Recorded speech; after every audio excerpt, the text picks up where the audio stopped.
Wednesday, June 28th. The cat is out of the bag, and it's time to talk AEW Fight Forever. Jeremy Lambert is here, but he looks real pretty. Hi. Hello. Hi. Who's that? This is Lygia, who is very clearly thrilled to be on the show today. She has forced me to apologize, Joel Pearl. This is from a long time ago where we talked about gifts on this show, and I buried the cat for leaving not so great gifts. And I have been chastised, reprimanded, almost bullied, I would say, into apologizing to the cat on air. So, I'll do this. I'm a man. I'm 30. One of the kids has to tell me how old I am. 30 something. Yes, I know. I'm sorry. I'm very sorry for burying your gifts. You are a great gift giver. Please do not scratch me in the face. Please don't do that. All right. I love you. Oh, okay. Yes. I love you. Yes. All right. She's about to jump down and try to escape. There she goes. All right. Maybe somebody will let her out back into the wild, and she'll be appreciative of that. Thank you, everybody, for working through that therapy session with myself and the cat. What are we doing on this show today? We're clowning around is what I've been told. Yes. No, but there's no more cleaning around, Jeremy. I don't think you understand how serious today really is for us. This is a very super clearly by that start 2 minutes into the show, we're super serious today, clearly. Well, a new video game dropped this morning. Of course, everyone is excited about AEW Fight Forever, and we're going to have Mike Straw joining us at 10:30 a.m. Mike Straw from Insider Gaming. And of course, you may have seen Mike around the Fightful universe. He's going to be joining us again, 10:30 a.m. So in about less than a half an hour time, if you're watching us live here on Fightful Overbooked. The embargo lifted at 9 a.m. this morning, and the reviews are trickling in. Mike has a lot to say about the game, so hopefully you'll tune in and catch us. He also just tweeted out that when I join today, I may have some behind-the-scenes information on the game, why it came out when it did, and some other things. So just putting it out there. Might have some scoops for you that you weren't going to get from anybody else. We're going to get it from Mike Straw first. Ah, very nice. I saw Sean was teasing some stuff as well. Maybe that just came directly from Mike, and then we don't have to worry about Fightful Select. Just get all the scoops here, but still sign up. Fightful Select, $5. Everybody, go give Sean your money so he can continue to travel to London. And then after Mike finishes up with us at 11:15. You're right, Jeremy. We're going to clown around, but we're not going to clown around because there's no more clowning around. Frank the Clown's joining us from Warrior Wrestling. It's going to be at 11:15 a.m. Eastern. He is the, I don't know if you want to call him the manager, the representative, the best pal. I don't know, but he does represent Warrior Wrestling World Champion KC Navarro, who, of course, Sean Ross Sapp did a full-length feature on not too long ago. And, of course, if you've seen Frank, you know who Frank the Clown is. We're gonna have Frank on today, and then we're scheduled. Maybe I can announce this, however you want to put it. Scheduled to have Casey on Friday. There you go. So we have the rep and the champ from Warrior Wrestling. They're going to be joining us. Definitely Frank today, and then hopefully we'll confirm Casey for Friday. So that's looking forward. That's good. That's a good rest of the week, isn't it, Jeremy Lambert? I believe so. I believe we've actually got our ducks in a row this week. Amazingly, typically we are very behind the 8 ball on things, and somehow they just work out for us one way or another. But yeah, this week we're actually a little bit prepared. Look at us. Look at us. Are we a draw? Look at us. Absolutely not. No, we're just two dorks doing this show. No.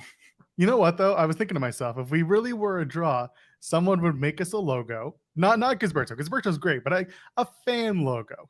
A fan logo that we can potentially commission then put on a t-shirt and sell on a merch store. I don't know. I'm just throwing out ideas. Maybe I'm manifesting. Maybe that's the word. I don't know.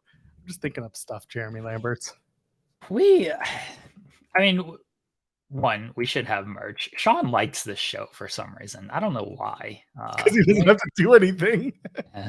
He just shows up with his eggs every now and again. Which, by the way, is great while he's in the UK because, like, What time is it there? It's mid-afternoon. No eggs in the, well, I mean, you can have eggs anytime. They're delicious, but he's a little busy. So this is like the best possible week for us.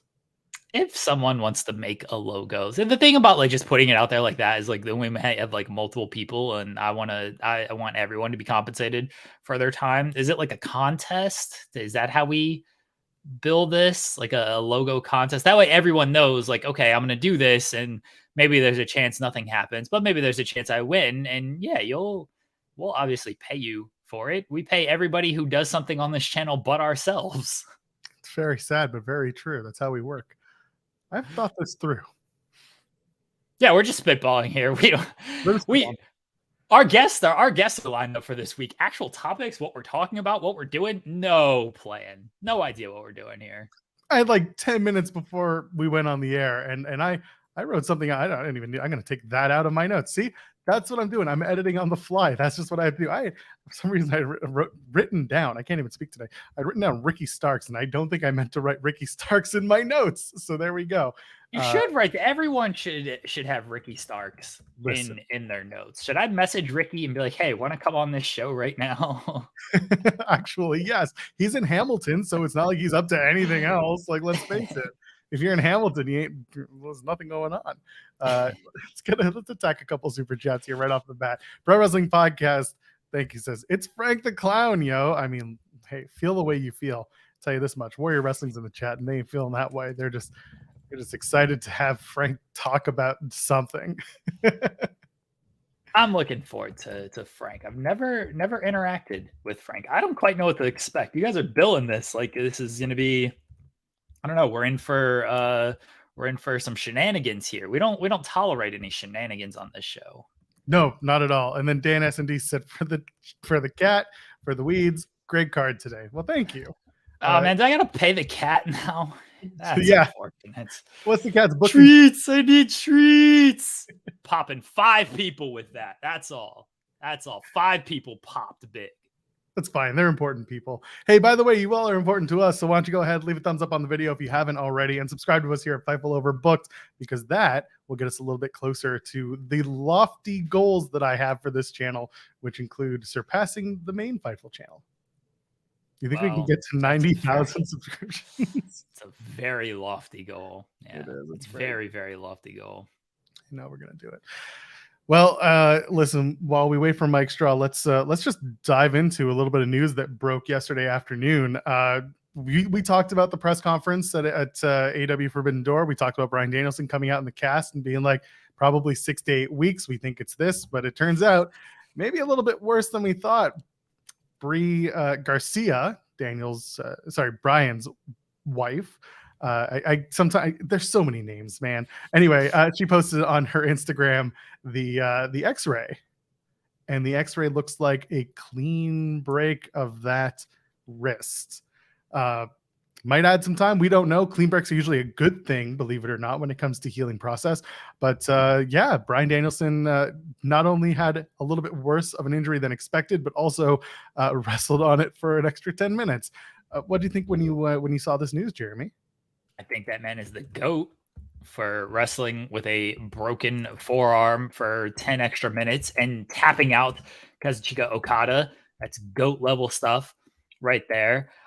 I'm not a doctor. I'm not going to pretend to be a doctor on this. He gave the diagnosis, what, an hour after the match happened? Like probably an hour after like he knew it was injured in some way. And he even said, this is why Bryan is the best. He's very well spoken and he's very smart. He knows how to phrase things. He said, I think it's fractured. We think it's fractured. I expect to miss 6 to 8 months. Didn't know fully. You're not going to fully diagnose that thing an hour after the match until you do have the X-ray and everything. So he had the X-ray. Yeah, Brie Garcia, the former Brie Bella, posted the X-ray, and she said like it's worse. It's worse than we thought. Does that mean he's going to miss extra time? Was she just talking about like the break was worse? We just thought it was kind of fractured. That's clearly cleanly broken. If you see the X-ray, so, you know, is she talking about the break? Is she talking about missing time? We're not sure yet. Again, not a doctor. Don't know how this stuff works.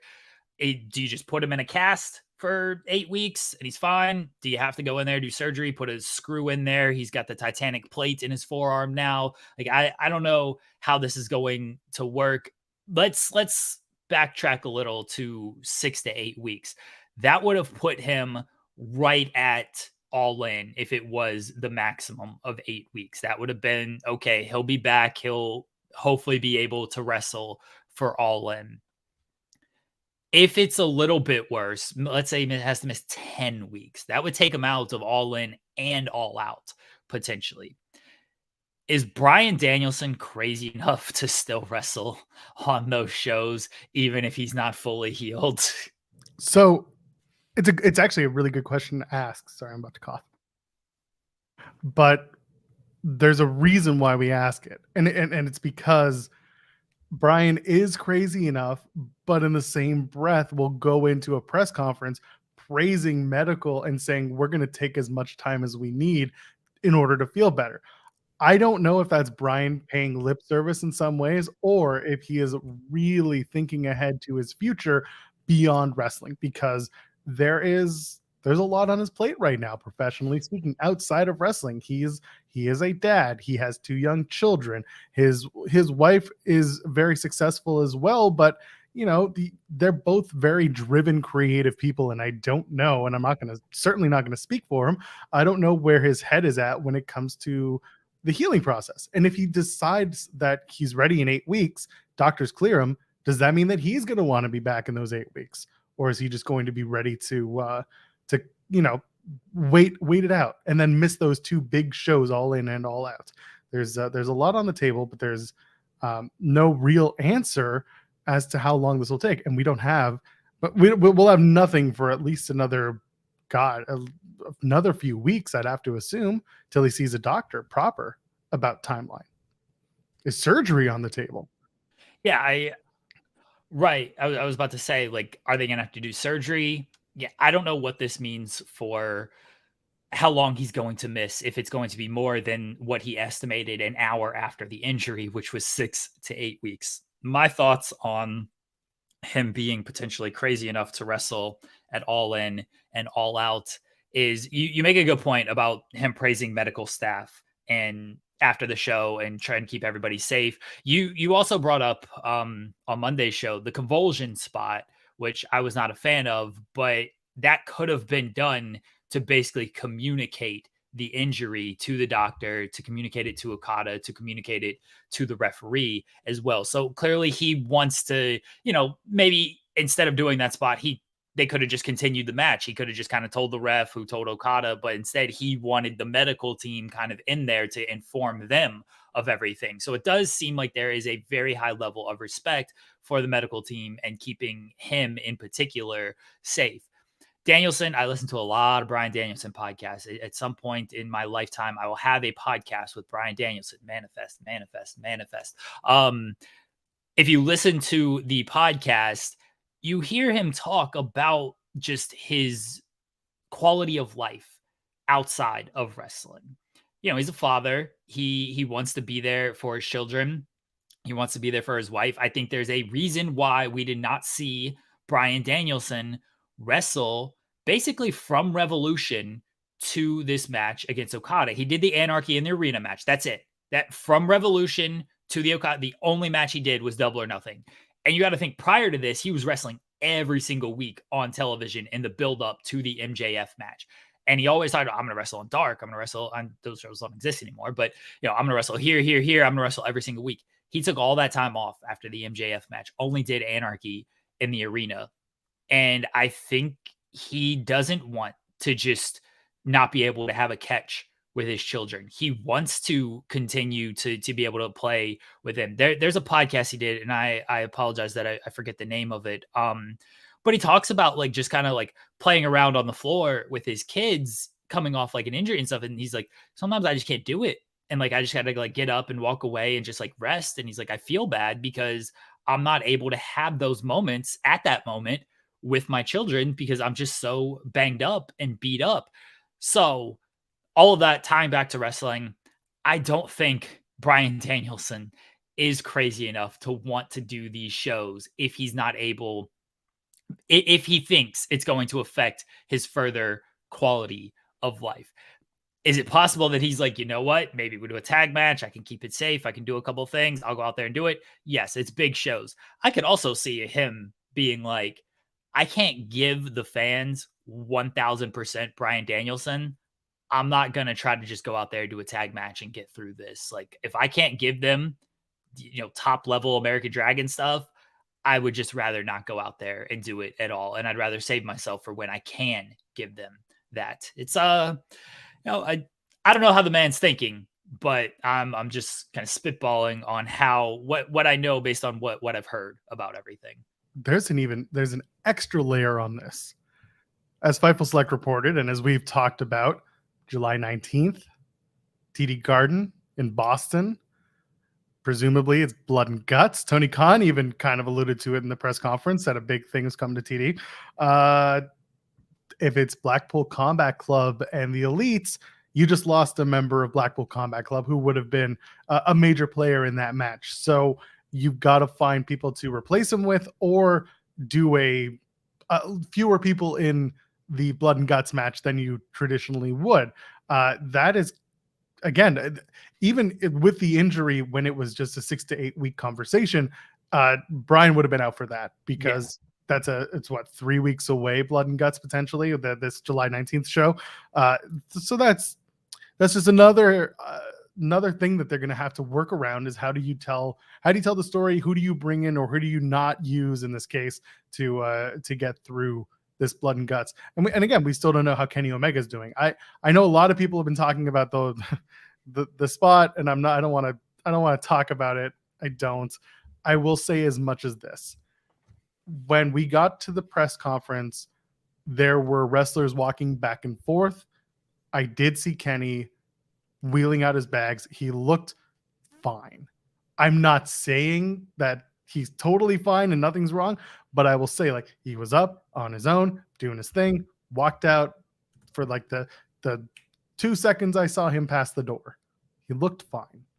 Hopefully that's the case, and hopefully he's not any more banged up than he normally is, but that's just kind of my take on that. But we're going to lose Bryan for that match, almost certainly, unless some act of God, he comes out and he is Superman and he is instantly healed. That is very crazy. That a different level of crazy if Bryan Danielson is wrestling in blood and guts, because even without that X-ray, he said 6 to 8 weeks, and that's in 3 weeks. Again, I don't think he's gonna push all of that. I think that he realizes of like, no, I have a life beyond wrestling, and I need to keep my body preserved for that. He's been through a lot too. When you talk about like all the injuries, all just the ups and downs of professional wrestling, the years that he spent in wrestling, like he has just been through a lot. And again, listening to enough podcasts with him, he clearly values the life outside of wrestling, and he's put a lot more value on that over this last year based on what I've heard when it comes to just listening. He even said when he signed with AEW, I believe it was like a 3-year deal, which would come up next year. He said, like, this is probably like my last kind of full-time contract, because, after this, like, I'll still like do some matches and stuff, but I just don't know if I can go at a full-time level anymore. And, we're less than 2 years into the 3-year deal of that. And, he's suffered some more injuries off of this. So I imagine that probably shortens his thinking of, like, I really should scale it back if I'm even going to get another year out of this going at the level that I want to go to.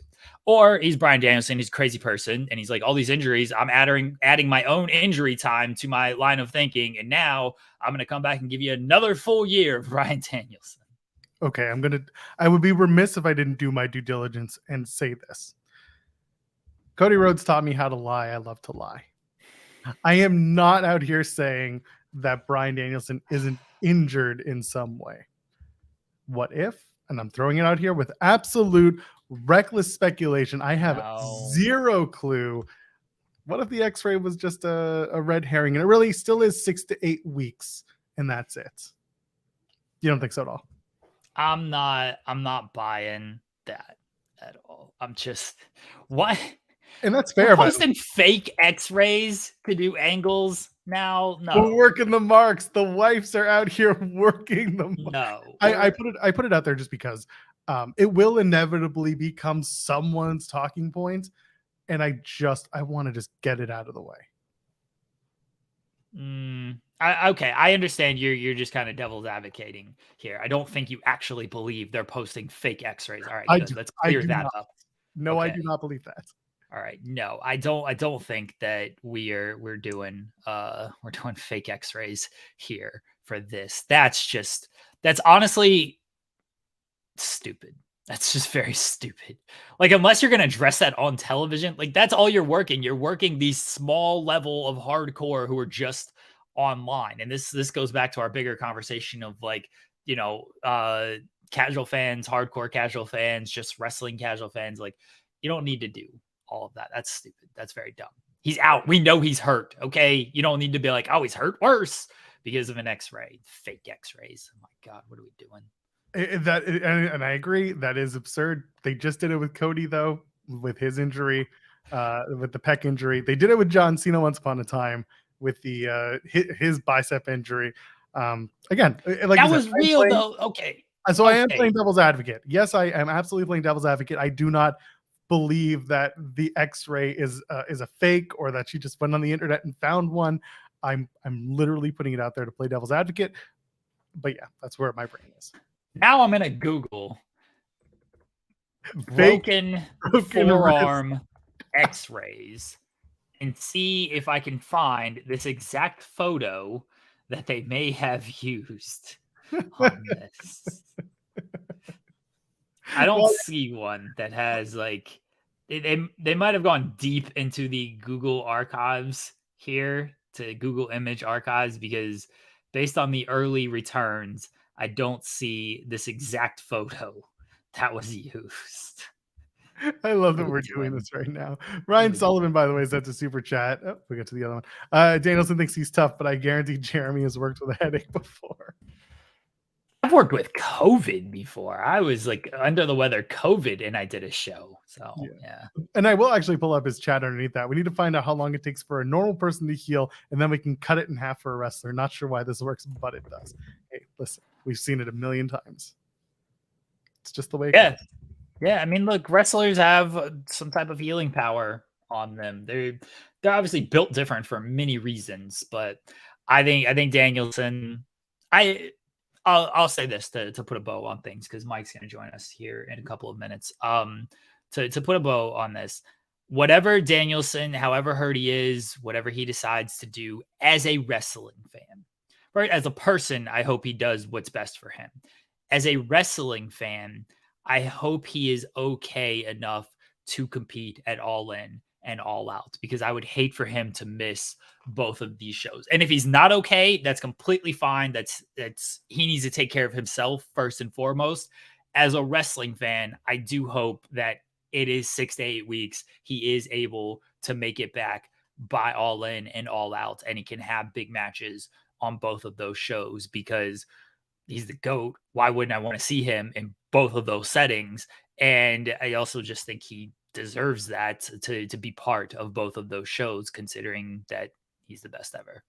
Yeah. And again, we send our positive vibes and our thoughts to the Danielson family, to Bryan and to Bree and to the kids. And hopefully it's a quick recovery. Listen, 6 to 8 weeks would be a godsend, but I guess we'll find out in the coming weeks as to what we're looking at with Bryan's injury, because started one way and it has certainly taken a left turn into a completely different space, hasn't it? Bryan Danielson, if you need anything, please reach out. I will send you all the tree sperm that you need so you can get healthy. I heard that a tree sperm a day keeps the doctor away, so I will send you whatever kind you like. You like Red Delicious, you like the Granny Smith, you like the organic, whatever you need, Bryan. I'll send it to you. I'll be there. I'll fly to Seattle or Arizona, wherever you're living at now. I'll be there for you, Bryan. I'm here for you, Bryan. I want you back. I want you healthy. And let's do a podcast together. I feel like he wouldn't want the apple, because then the doctors stay away. I guess so. Yeah, I guess that makes sense. You want to be checked in on the doctor, but maybe like that helps you like heal better though. Like we keep the doctor away and we just heal naturally. Bryan's probably into like the natural healing type of thing. He's probably in like the hyperbaric chamber every single night, and that gives you like some Wolverine powers and stuff. He's probably like hiking and everything. He's sure he's doing all the exercises and everything you need to do. Put them in what are they, all the gimmicks, the water tubes. That's how you preserve everything. Freeze them in ice like he's Encino Man or something, and then like I assume like by being frozen in ice, like your bones will naturally just like come together because you're so frozen that everything just like snaps into place or just morphs into place. I Movies, bro. He's just, Science, bitch. he's just sitting on his computer being like, adamantium, how to inject. And Bree's just like, it's not real. And he's like, but it can be. Anyway. Brian's gonna be reading 5 books at a time while all of this goes on. He's gonna be so much smarter than all of us, and he already is. Well, our first guest is smarter than all of us when it comes to gaming, especially. From Insider Gaming, here to talk about AEW Fight Forever. We got a real reviewer on our hands. Mike Straw is here. Hello, Mike Straw. Hello. I got my coffee. I'm ready to go. I'm in my feels today because 18 years ago today, the Andy Milonakis show debuted on MTV, and I'm like, it's no way it's been 18 years since 2005. We're all old, man. We're all old. It's very sad. People born in like the 90s are now making me very upset because I'm old. Yeah. We found out over the weekend that Joel thought I was way older than I am, so it's great. No offense. Do you want to reveal your age here on the air, Mike Shaw? Yeah, I'm only 32. That sounds about right. I thought you were probably a little bit older too. Yeah, I figured my 33rd birthday is in a month and a half. I'm ready for nothing. Everybody buy nice things for Mike Straw. He'll post his Amazon wish list or something. I'm sure. It's all got I need new lighting. That's what it's got. I want recessed lighting in my house. That's what I want. Perfect. That's my age at this point. Well, you made it home from Toronto. I got to hang out with you and your wife at Forbidden Door. Had a nice time meeting y'all. Now it's time to talk about the game.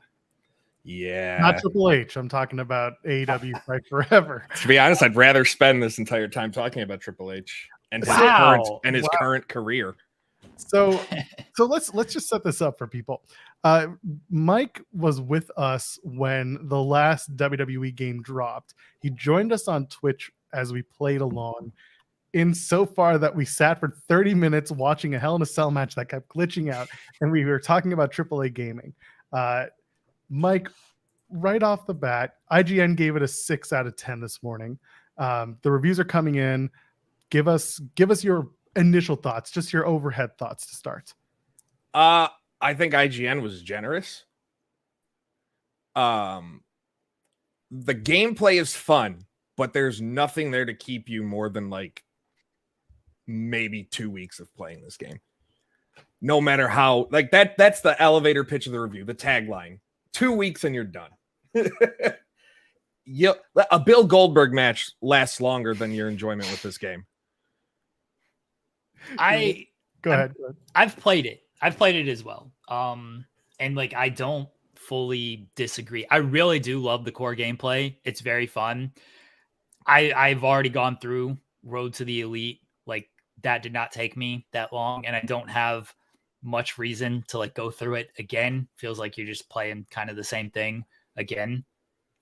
And then the creative mode is pretty basic.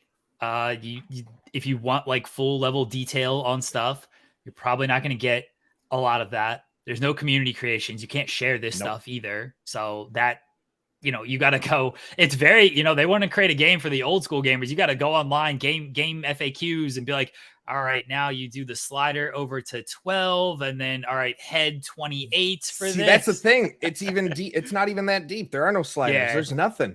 Like Creation Suite, like Sean had reported on it. I had reported on it for the past year plus about how limited this creation suite was going to be, and it was worse. It is worse than even I was told it was going to be. Like, it's just, there's nothing. Like, there's 8 faces you can choose from for male wrestlers, 4 for women. There's 17 different, or there's 3 body types or 4 body types, 17 different like lower body attire. It's there's nothing. Like, you're not creating any wrestlers that don't look like generic people that you'd find in a story mode. I saw the Roman Reigns creation somebody tried, and it was a great Jason Momoa creation. Like, fantastic Jason Momoa. Like, if you had told me they created Jason Momoa, I was like, oh man, you can do some really good stuff on this. But they're like, no, this is Roman Reigns. Like, oh, all right, that's not so good. Yeah. It's like the gameplay, the core gameplay, like you said, it's fun. It's over the top, which I enjoy. Yes. There are a lot of bugs right now that need to be patched and fixed, like wrestlers clipping through the ring. My very first match in the game, I had posted a picture of it maybe like 20 minutes ago or so. My very first match, I did Omega and Starks, and Omega glitched into the ring. And the only way I got out of the ring is I kept taunting until he just popped out. So I'm like, all right, good start. This is how we're gonna happen. And then there's ladder matches where you fall off the ladder and your guy will go through the ring apron, or your wrestler will flick around the screen mid punch. The weapons, they disappear, they go through your body and don't register contact. Like, there's these little things that just take you out of the fun, which really bothers me, because at the end of the day, I don't care if the creation suite's limited, even if the story mode is repetitive. The gameplay has to be top notch for me to be invested, and there's a lot of bugs that need to be addressed. Also, it launched without one of the advertised game modes. Which one was that? Stadium Stampede is not in the game. Oh, they're teasing it, but it's not launched. It's not part of the build that at least we got pre-launch. It might come out maybe in a week or today. I don't know, but it's not part of the game. We're thinking that, oh, you got to play through all the Road to Elite. You unlock it with the stories, the little blocks. No, you unlock like Brody Lee and Paul White through doing that type of stuff. You don't unlock Stadium Stampede. There were images that came out about Stadium Stampede, and it's not in the build of the game that you got. No, nope. I definitely don't have it. Okay. I mean, as like an unlockable, I know that we were talking about like trying to unlock in different ways, and like nothing. Yeah, I didn't even realize it was advertised. Yeah, it was part of the storefront listings and everything, as far as one of the match types. And even when I reached out, because when they announced the match types, I noticed trios matches were not involved, despite being heavily part of AEW TV. And they're like, well, we have some great matches, including Stadium Stampede, in my response from AEW Games. And I'm just like, okay, cool. Because you can't get more than 4 wrestlers on the screen in 2023. That's still a Ukes thing. Yeah, the Battle Royal. I've heard the Battle Royal, and yeah, it's just 4 people at a time on there. You got to wait till somebody gets eliminated before, the next person comes out. And I was like, wait, what are we doing? We can't get more people on this thing? No. The ladder match is only 1-on-1. The ladder match is only 1-on-1, which is, I would have preferred. I was going to say, I don't know the last time they had a 1-on-1 ladder match, but it was just Christian and Wardlow at Double or Nothing. But typically, AEW likes their multi-man ladder matches. Yeah. Yeah, I'm trying to think. How many ladder matches had we had 1-on-1? You had, what, Guevara and Cody? Didn't you have Andrade and Cody as well? I don't know. That was a ladder match. No, that wasn't a flaming match. Table match. That was a flaming table. He did that ladder match. That was the post-COVID ladder match. That was Cody's last one, wasn't it? Yeah, I could have sworn that was a ladder match. But yeah, that was Sam. Yeah, okay. Yeah, but Mike said Andrade and Cody. Yeah, for some reason I thought Andrade and Cody had a ladder match, but I might just be losing my mind. So yeah, you're right. They don't really do 1-on-1, but it's just it gets repetitive. The match types. I know they are going to be adding more. I doubt they're going to be able to, depending on what they do. There's no way in my mind I think they add matches with more than 4 people. So trios matches I don't really expect. I'd be surprised if Ukes managed to get that. That would be very unfortunate because as we've talked about, trios matches they have titles, they have trios championships in AEW. Like you probably want to have some trios on there. A couple questions from the chats, and both Mike and I will answer this. I think it's a question from Dan. It says, do wrestlers feel different in the game? What do you think, Mike? For the most part, they kind of all feel the same. There's no difference to me playing as a Cody Rhodes versus playing as a Kenny Omega versus even playing as a Britt Baker. That's my biggest thing. Like, a lot of them feel the same. It's a very outdated game as well, as far as gimmicks and stuff like that. Like, Statlander still the alien, Anna Jay in the Dark Order, Babyface Luchasaurus, all that fun stuff. But yeah, the wrestlers, they all feel like you're not really picking different. You're picking based on the move sets as opposed to, and who you like, as opposed to, oh, this guy plays this way differently versus this guy. Like, I mean, everybody seems to have, and I haven't played as everybody on the roster, but everybody seems to have a springboard move. Everybody I've played with has top rope jumps where, in other games, granted, again, this is supposed to be more on the arcade style, so I get it and I'm okay with it. It's just some sort of difference I'd like in how everybody feels in the ring. Also, the arenas are out of date, so that's fun too. I'm with you on the presentation. It is out of date. Like, the Dynamite has the 2-tunnel gimmick, which I know people like and stuff, but the presentation part of that it's very dated because it was delayed for so long. And so that's an element that can kind of just take you out of it. You just feel like you're playing an older game right off the bat. And so it just doesn't feel as fresh just on presentation alone. Yeah. As far as the wrestlers go, you can definitely tell there's some differences in obviously the moves. Wrestlers do have some signature moves, like Orange Cassidy can do the Slaw style hands in pockets gimmick. Yeah. And depending on who you use, I mean, most wrestlers in AEW do have a springboard move and do go to the top rope. So that's why it feels like everybody. Okay, maybe it's just the most realistic game ever. I don't know. That's why it feels like everybody in the game can do that.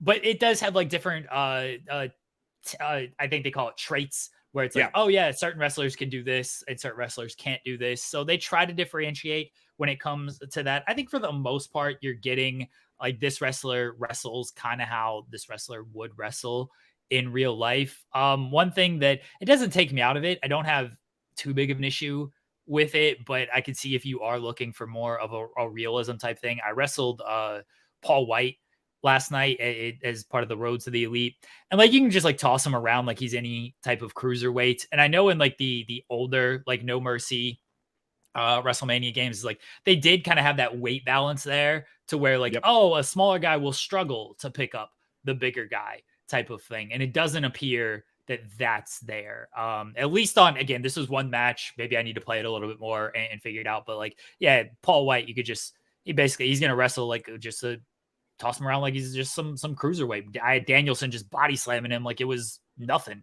out there. I mean, to be fair, it is Bryan Danielson. I mean, true. Yeah, absolutely true. But there's somebody I know. I don't know who said it, but I'm like, imagine not believing Bryan Danielson ain't the effing GOAT. I don't know. So Smart man. Smart man. Yeah. But there doesn't appear to be like a weight balance there. And I know that might take some people out of it. It's like, all right, if I can just like wrestle Paul White as a cruiserweight, we got to have like a little bit of realism in there, right? Yeah. And then Frantic World asks, will future updates and DLC keep people playing the game? I think, the DLC is interesting. I still find it hilarious that Matt Hardy was a pre-order bonus, but Jeff is on the base roster.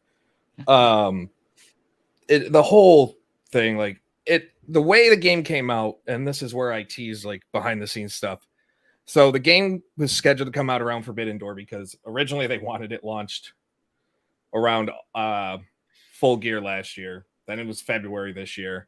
Then it was going to be Double or Nothing this year. And then they finally settled on, all right, we got to get this out June. So what I found out over the last like 48 hours or so is that there were cases of some people, I'm not sure who exactly, but some people behind the scenes wanted this game, like they wanted every bug like squashed and kind of like that, we'll wait until it's perfect type of thing. But then eventually it got overpowered. One of the people that overpowered the vote was Kenny Omega, who's worked hand in hand or overruled, wanted the game out because people were tired of waiting. They knew they had to hit because one, the game was already outdated, and the longer it waited, the more outdated it became. So it basically, from what I was told, got pushed out because they needed the game out. And things with Ukes have gotten better on a relationship standpoint, but it's not where if I were to put money on it today, where I think this relationship continues past a couple more years. I would think if another one comes out, they move on to a different developer. It might change while they work on DLC and updates, but I think there's just a different ideology and desire of what they want the franchise to be.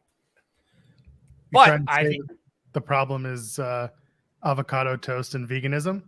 Yeah, that popped to me. I was talking about it over the weekend when I was with Joel. The fact that one of the first options you get loading is like, are you a vegetarian diet or non-vegetarian? Yeah. And then they still give me avocado toast when I chose non-vegetarian. I'm like, no. Or DC, widely renowned for their pizza. Okay. I went to Philly, and I'm vegetarian, and they're just like, yeah, of course, Philly cheesesteak. Just here you go, load up on this Philly cheesesteak, even though you picked you're a vegetarian. Like, yeah, like they try to be cute with, oh, hey, non-vegetarian or vegetarian, but then it clearly has no bearing on the game because you're just given your staples of whatever the city is in the Road to the Elite thing. So it's a cute little thing of like, haha, cool. But again, no bearing on the actual game, which if you're going to do something like that, at least like pretend it matters a little bit. Yeah, it's kind of like there's a few things in Road to the Elite that does that. The whole, you start out Casino Battle Royale, but no matter what, you're the first entrant. They give you that, okay, thank you. They give you that. I did 3 picks of this, and I got the 2 of spades every single time. Always get the 2 of spades. They give you that false sense of randomness and unpredictability. And I realized this after Forbidden Door. I laid in bed after Forbidden Door listening to the scrum, and I'm playing. I'm like, wait a minute. I got 2 of spades again. So I immediately quit and restarted the game. Started another one. I got 2 of spades. Did it one more time. Like, this son of a bitch. I got that. See, that is where. So I've only played through Road to the Elite once, but I tried it twice. I started off as one, and then only did like one match, and then played it again. And then I did the gimmick thing again just to see if it was 2 of spades, and it was. So yeah, you start off at 2 of spades no matter what. This is what I mean about like replayability with it, is like there's just not a whole lot, because you do like cut scenes and everything, and you interact with wrestlers and everything, but you don't actually make choices. And like, because you don't make choices, it's just like, you just kind of go through it and you just play however, the diagram is that you're going to play it. The fact that, well, here's some spoilers for people. I apologize. I'm going to spoil Road to the Elite for you. One of the first little angles that 20 minutes. One of the first angles that you do is you do a coexisting tag team with somebody. That has to be a rib because of the trolling online of, can they coexist constantly? There's no way in my mind that wasn't intentionally done as the first thing you do. so you do a coexisting tag team, and you go through and you win the titles, or you don't win the titles, I guess. But you win the titles, and then it turns into a thing of like, oh, I'm the person who stole your luggage. The tag team partner stole your luggage. And I'm like, oh, cool. I'm either going to get to choose to like turn on this man, or I'm going to get to choose to like be his friend, and we're going to continue to defend the tag team titles. It's like, no, you just turn on him, and then that whole story is dropped, and you just move on to the next thing, and you're still the tag team champions, apparently. So there's no resolution to anything. Yeah. It's just, hey, what's like a 4-week story we can play out in this video game where you don't actually have a say over anything, and what's the next 4-week thing? It's very, very, again, there's not a lot of replayability with that. What bothers me too, and this goes, one, the women's roster is shit in the game, but the fact that in Road to the Elite, there is one women-centric story in one block. And it's the first thing. If you pick a woman to go through Road to the Elite, it'll pop up. It's in the Road to All Out, where you go for the women's title. After that, you are facing men. You are in the men-centric storyline, and it doesn't matter who you are. It's all men. Which, fine. I like the idea of intergender matches in the video game. It's fun taking Britt Baker and just beating the holy hell out of Adam Cole because it's funny to me. But the idea that it's like AEW television. They have one small section per the show to dedicate to women, and that's all you're getting. And it bothers me. I would have liked to see at least a couple more female-centric storylines, but it again goes to like they just you play through it. It doesn't really feel like it's branching. Like you don't really know like your wins and losses didn't. You never feel like losing your matches impacted anything. Like intentionally losing all the way through, you're still going to end up at All Out facing your tag partner. Like it doesn't seem to matter, and it's just there's certain things that I like, but I don't like. Like, granted, all the backstage, everybody wears the same T-shirts from whatever city they're in. You get these random segments with Kenny Omega talking about Christian. I was Christian in one of them. Talk about, oh, you might have a chance in this industry, kid. I'm like, okay, pretty sure he's older than you, but okay. Though Christian does get hurt a lot. In 9 weeks, he got hurt 7 times for me. 9 weeks, 7 injuries. My first in the Casino Battle Royale was CM Punk, and it got hurt in that match, and I was like, oh. Was it a foot injury? No, it was a shoulder injury. Actually, it was might have been triceps injury. So it's funny you bring that up. That's the only injury that Christian's gotten. 7 shoulder injuries. Maybe that's the only injury in the game. Now it's bothering me. Now I'm gonna go in and try and get injured.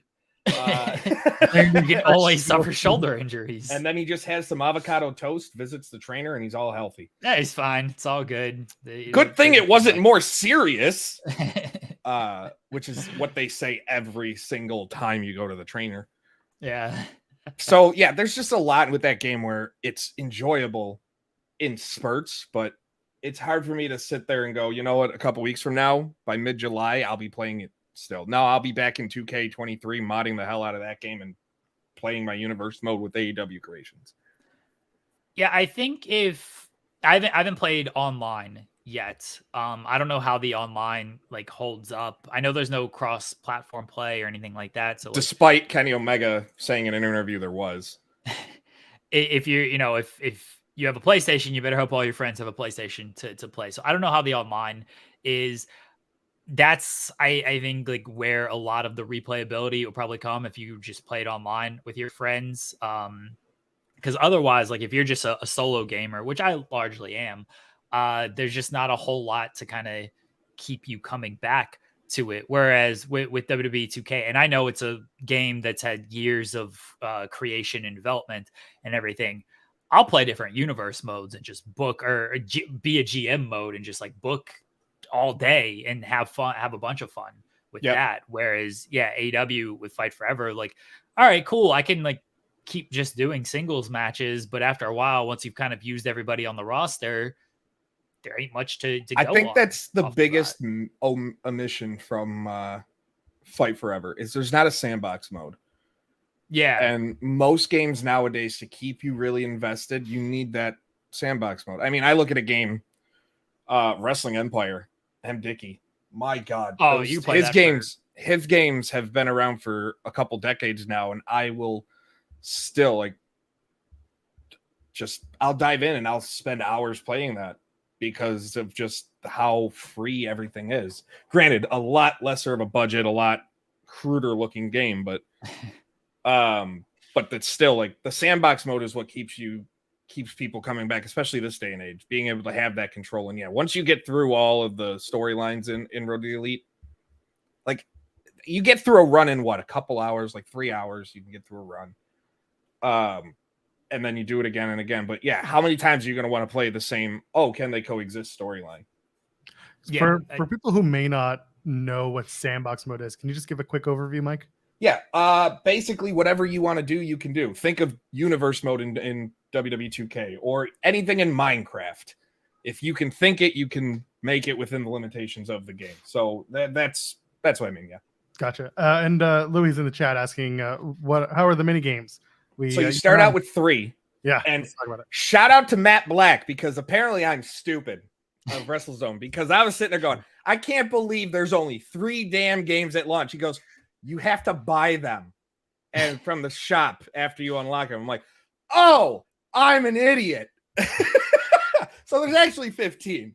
So it, including the ones we talked about with like Sheeta, baseball with the kendo sticks and stuff like that. So thank you to him, because literally I didn't even think to go to the shop to look. I'm like, do I have to buy that? Nope. I just figured, I played them and they're unlocked. Nope, they're not. So the mini games, like, they're fun when you're playing. If you're playing by yourself against a computer, they're really lame. But I did manage to, hooked it up and I was playing them with my son yesterday, and he was having a blast with them. He thought it was hilarious. The only thing I would beat him at consistently is the trivia, because he doesn't know anything. He's 5. Everything else, he had a good chance. So they're fun in their spurts. Again, it's like just the theme of this game. It's fun in spurts. You're going to get very bored if you decide, I'm going to take off. If you take off today or tomorrow because you wanted to play that game, you're going to be done with it by the end of the day. Yeah, but you got the rest of the day off to do what you want. Yeah, good point. I'm with Mike on the mini games. They are fun, but once, especially if you're just playing against the computer, like once you've kind of like played through them once, it's like, oh, okay, I'm good. If you are playing online, if you are playing with friends, I imagine you'll have a little bit more fun with the mini games, because there is some like replayability there with them, especially again online and with friends. I mean, they're more interesting. There's more replayability to me than Road to the Elite.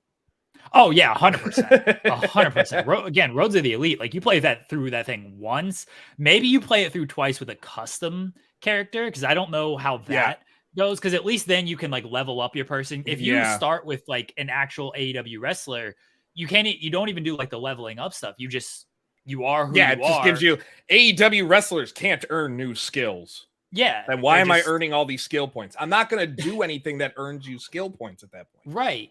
Exactly. So yeah, if you start through, that's about the only time you're going to replay Road to the Elite, at least in my opinion. You're going to play through once with an AEW wrestler, and then just play through with whoever your favorite is or whoever you want to play through with, and then play through once as a custom person. So you actually feel like you're accomplishing something by winning matches and doing all the tasks, so you can earn skills and money and stuff to level up your wrestler. Otherwise, Road to the Elite, you're done with it after 2 tries.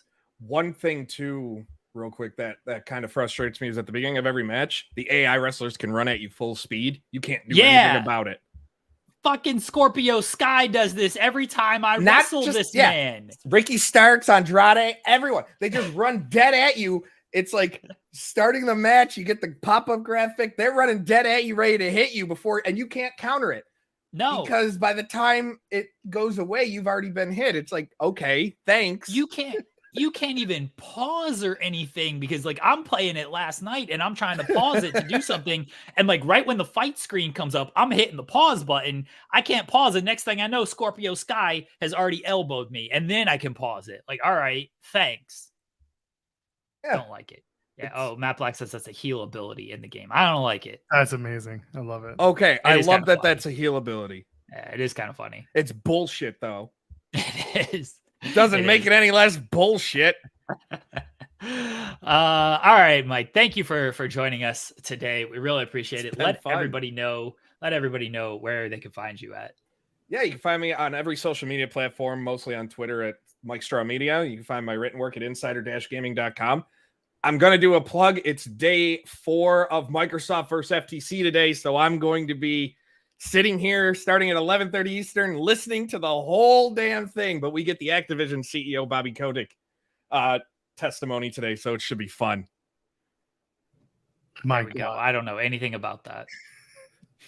Yeah, Microsoft wants to buy Activision. Sony and the FTC don't want it to happen. Oh, yeah, that's going to be a big deal. Oh, God. Mike, thank you for joining us again. It was great meeting you this past weekend in Toronto. And yeah, hopefully the game gets a lot of positive work done to it in the future.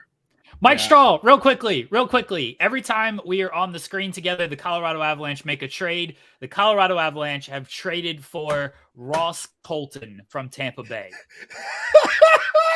All right. This is legitimately a bit, by the way. Every time Mike and I do a show together. The third straight time. Yeah. The Avs make a trade. So Ross Colton going to the Avs. All right. Also, now all I hope is that Tyson Jost gets a qualifying offer to remain with the Sabres. That's literally what I'm hoping for now. Good luck. Thank you, Mike. Thanks, guys. I ain't done yet.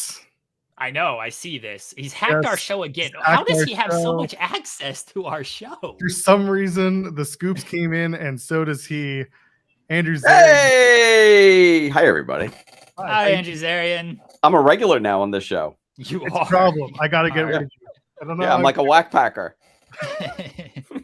I'm gonna start. Got any eggs you can eat on the screen? Ate a rotten egg. Oh, Joel ate a rotten egg. Yeah, Joel ate a rotten egg this Oh, morning. shit, I see that. Oh, something's going on. My eyes are bugging me. Listen, you're dropping scoops on the internet. Okay, first of all, I want to talk about Fight Forever really quickly. Sure. Okay, I played it for about an hour. It is fun. It's a lot of fun, that game. I had a blast. I think if people are on the fence about the graphics, I think they definitely should check it out because it's so reminiscent of No Mercy and that series of games. I mean, this game should have come out like 20 years ago.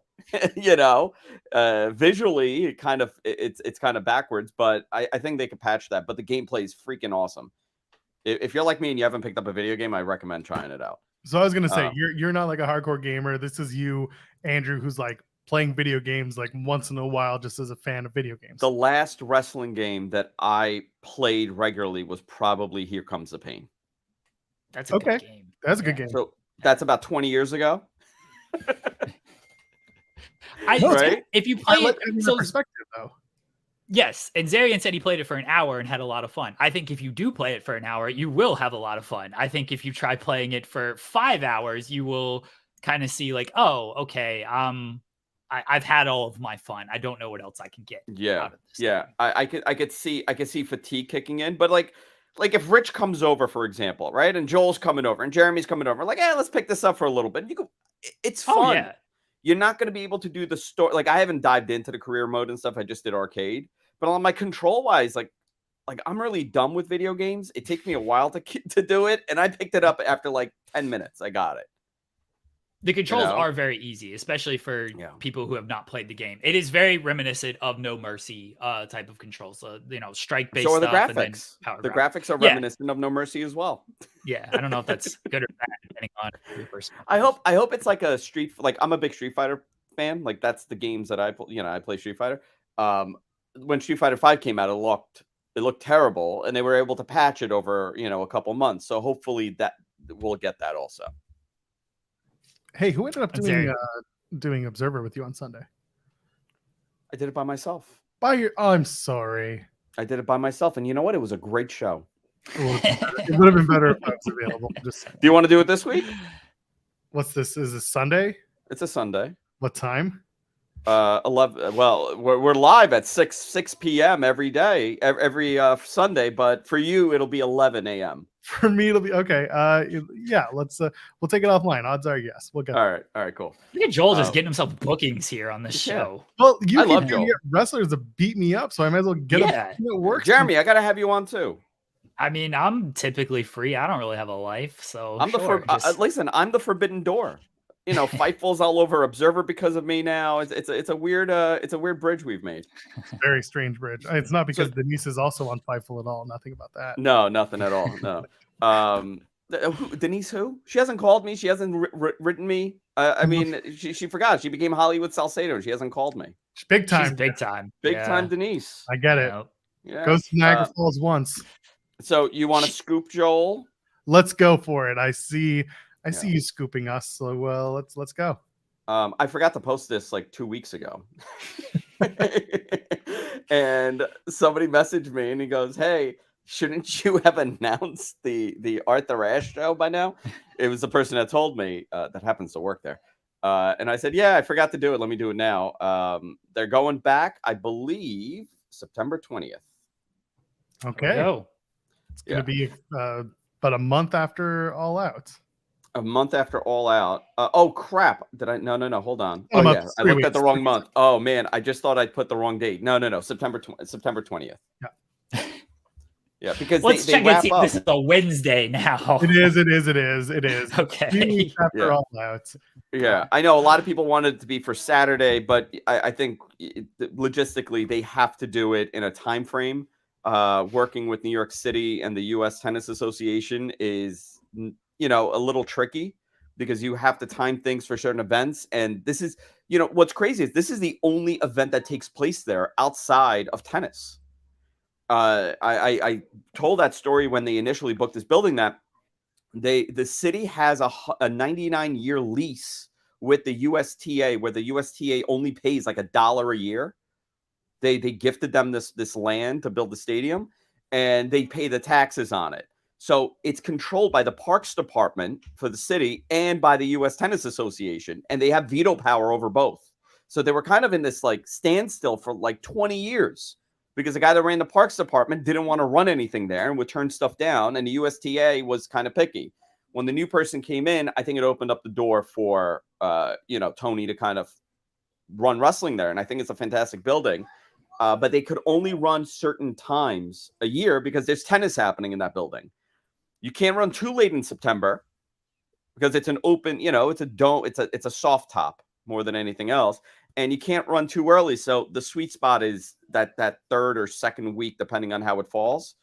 Rosh Hashanah is on Saturday. So you can't do Grand Slam Collision. You can't do no. The Saturday before you can't do Grand Slam. It's Rosh Hashanah, and then Yom Kippur is the Monday after. So you're stuck. By the way, this is how New Yorkers do events. It's in September. It's always around the Jewish holidays. Yeah. You got Labor Day. You can't do anything on the 4th. You got Rosh Hashanah happening. You can't do anything on the 15th and the 16th. And then Yom Kippur is the 25th. That's how we base our entire September. So you got that little week in between where you got to hope for the best. Hope the Jews like wrestling like I like wrestling. And by the way, I think they do Grand Slam Collision because then they'll think it's an accident on the Long Island Expressway.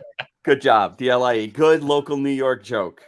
You're welcome. What is this? Yeah, you gotta dive in and you're like, what is this? The Tappan Zee Bridge?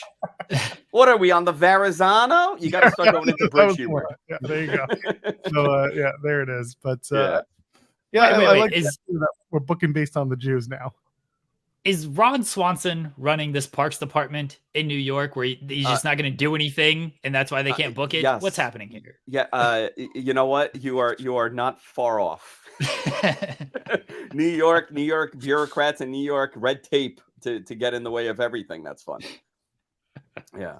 So there you go. There's your big Danielson return. It's going to be at Arthur Ashe. Oh, you know what? So how long? I saw yesterday that it's a break. It's not a fracture. How long does a break heal? Oh, couldn't tell you. And Bryan, we talked about it earlier on the show. If there's one thing Bryan might do, it's just wait it out. Like get healed up and not rush himself back. I mean, if he could come back for Grand Slam, that's fantastic. Of course. He's back before then. I think he'll be back before. Prayer circle for Bryan Danielson. I mean, I think he should incorporate the cast in his gimmick moving forward. We've never seen Cody? That before. We've never seen a cast gimmick before in wrestling. Bryan's actually hurt. Cody is Cody loves to lie about his injuries. At least Bryan learned a lot. So Joel, are you going to try to come to New York for this show? Can Tony Khan do something huge so you're dragged here and I could harass you in New York? Yeah, he could pay for my flight. Caught me tickets. He's met me now. He's answered my questions. So clearly we're best friends, right? I don't know if that's good or bad. He made direct eye contact with me the entire time he answered. I don't know if that's good or bad. By the way, if you turn, you'll turn into stone if you make eye contact too long. Medusa Khan over here. Medusa Khan. By the way, Frank the Clown just tweeted, going live in 10 minutes with these Fightful dorks. P.S. I'm not in a good mood. So Oh boy. I think we have our work cut out for us with Frank the Clown in about 10 minutes here on Overbooked. Andrew, I might try to make it. We'll see what the we'll see what the situation's like. Listen, tell Frank the Clown I said hello. I've never met the man. Do you have any questions for him, Andrew? Yeah. He's not so much a clown anymore. Well, it depends who you ask. I mean, he's just Frank, right? Like I think I saw him at an event. There was no makeup. There was no clown makeup. He's doing the half face. Yeah. Oh, I got another scoop. I think I may be in the Dark Side of the Ring episode on Abdullah the Butcher. Are you getting stabbed with a fork? No, I just got an email saying that they requested a 50-second clip of me talking about Hannibal. And remember that ref stabbing that happened? Whatever happened with that ref? Yeah. And I had Lance on the show when that happened, and they requested like a 50-second clip of it. So I may be in that one. I don't know, unless next season they're doing an episode on Hannibal. Doesn't feel like something you'd want to do a full episode of Dark Side on. But, yeah, I don't know. I'm imagining it's on Abdullah, but I'm like, that's pretty late. You're cutting it close. It's just a little drop in, put it on the timeline. It's not that hard. Do you get the cool like slow motion shot that they do when they introduce the talking heads? No, I wish I was. I'm Andrew Zarian of the Wrestling Observer website, and I've been covering wrestling for 10 years. Do like spin around in his chair. I should just tell them I'm Dave Meltzer and see what they say. I'm Dave Meltzer of the Wrestling Observer newsletter. Start flexing. Oh, the flex would be good. That's a flex is a good flex. It's a great. I respect that. Yeah. But also, you need to put like a ton of shit on your floors too, just to pay homage. I'm going to tell you something. My studio right now looks terrible because I'm in the process of revamping it. I'll give you a little disaster view here. Oh, here we go. Look at this. Look at this. I'm gutting the whole thing. Now show the other side. The other side. Hold on. Let's see. See that? Hi. It's a little home tour. Let's see. All right, we're seeing everything today. We're seeing the house. My goodness. Andrew's never had me over at his house, so this is the best thing I'm going to get. This is the best thing you'll do. I like this show. It's very casual midday show. I'm into this. We're a morning show. We need to get this on the radio. We need to get this on TV. Come on. Can't Sean do something about this? He's too busy not. How about Jimmy? Can he do something about this? Jimmy doesn't know this show exists, and I'd like to keep good. It that good. way. That's good for you guys. Yeah. Jimmy sent in a video for Joel's birthday, and he had no idea what it was for. He's just like, "Happy birthday, Joel! I know you're doing a show with Jeremy. I'm sure there's a lot of shenanigans with that." And we were like, "Yeah, Jimmy has no idea what this show is." Yeah, Mike Straw, who was just on the show, says just stream it to your TV. Boom, on TV. There you go, on TV. Before. I know you've done that before. I watch all your shows on my TV, to be honest. And the problem with the TV is I actually prefer to watch like you when you do with Kate, when you do the show with her. What is the show called?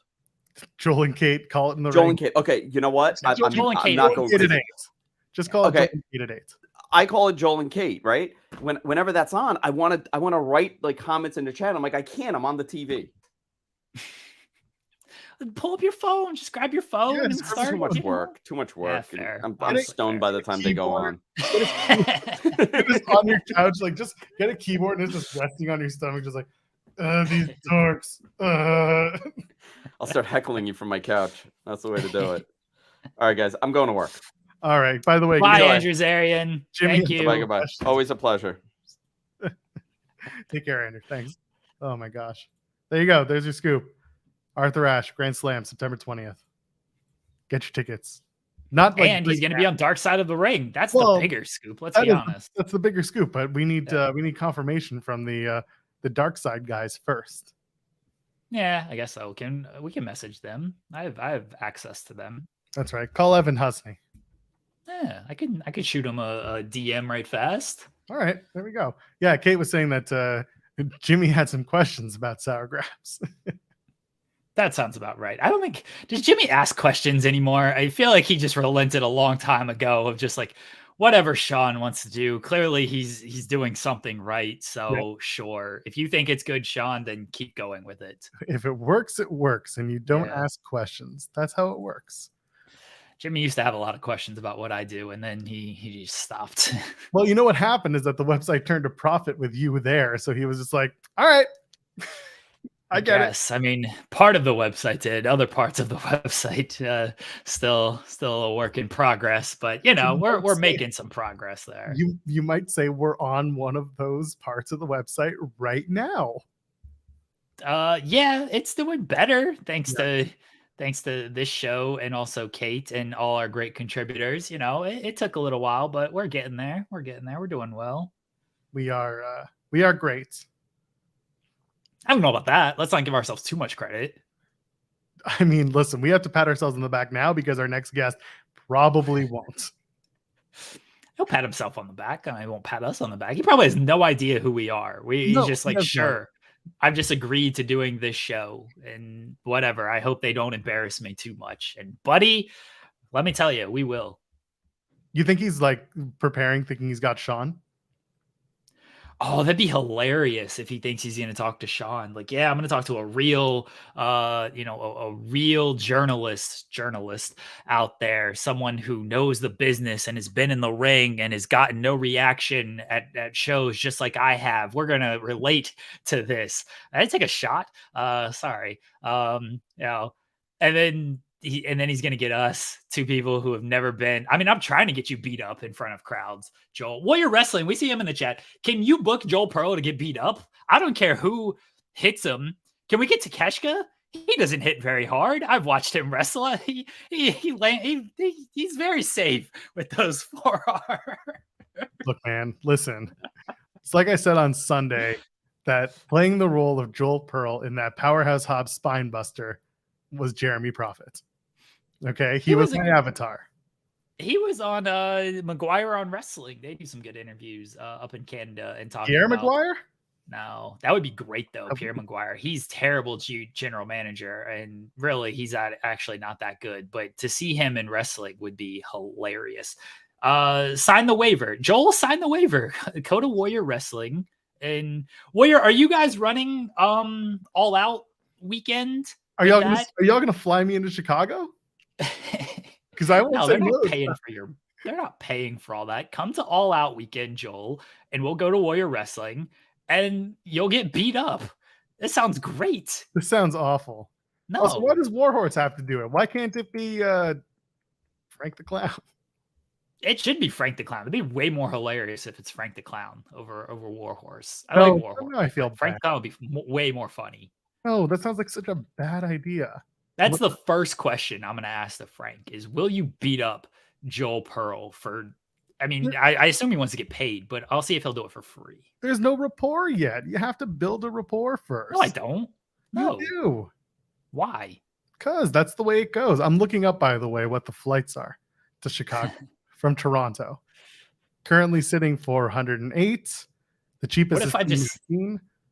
What if I just leave this chat on screen as Frank appears? I recommend it. That's probably the best way to do it. There you go, $319, but that's a 6.5 hour journey of direct flight, which is an hour and 49 minutes, $408 for return. And there you go. It's United, so they'll break guitars. That's a really old comment, by the way. It's an old meme song. All right, so Joel's going to be in Chicago for All Out weekend. We're going to go to the Warrior Wrestling event. They've invited us. Get here, you all can come. So I plan. Oh, my internet. Frank the Clown has broken my internet. I assume. Am I good? Am I okay? Yeah, it's coming. It's coming back. Okay. All right. I blame Frank. Warrior Wrestling, we're going to go there, and you're going to get beat up. This is great. I mean, I guess, but like, again, someone's got to pay my trans to get there. No, stop it. Stop being a mooch, Joel Pearl. I'm not a mooch. I'm trying. If you're going to book me, at least pay my trans or at least half of it.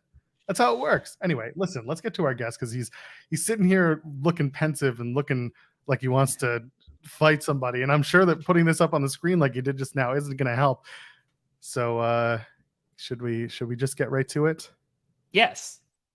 June Do the intro, 30th. Joel. June 30th, he's going to have his man, the Warrior World Champion KC Navarro, at his side as KC defends that championship against Matt Cardona. But of course, right now is that man accompanying KC. Frank the Clown is here. Hello, Frank.